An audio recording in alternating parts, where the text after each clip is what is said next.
তোমরা কেমন আছো? আশা করি তোমরা সকলে ভালো আছো, তো আমিও ভালো আছি। তো শুভ মহাসপ্তমী তোমাদের সবাইকে, আজকের দিনটা তোমাদের সবার ভালো কাটুক।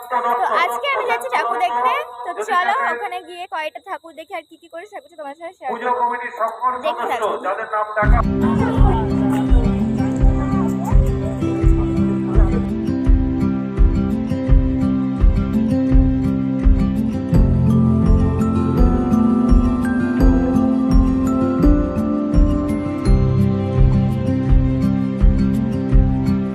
আগে যেখানে ঠাকুর দেখতে এসেছিলাম সেখানে এত ভিড় ছিল, এত বড় লাইন ছিল যে আমরা ঠাকুর মানে লাইনে দাঁড়াইনি, আমরা ওখান থেকে জাস্ট চলে এসেছি। এখন অন্য একটা জায়গায় এসেছি, তো দেখো ওখানে ঠাকুরটা যাওয়া দেখতে পাই। আর আমাদের এখানে বেশি একটা পুজো হয় না, যে কটা পুজো হয় সেটা কটা দেখতে পেরে কালকে সকালবেলা যাবো, কম ভিড়ের মধ্যে গিয়ে ওটা দেখে আসবো।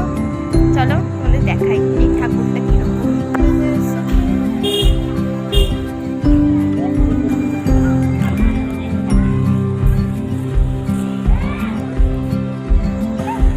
ঠাকুরটা দেখলাম, তো তোমরা এই অবধি মিনি ব্লগটা ছিল। চলো পরের কোনো ব্লগে তোমাদের সাথে দেখা হবে, বাই।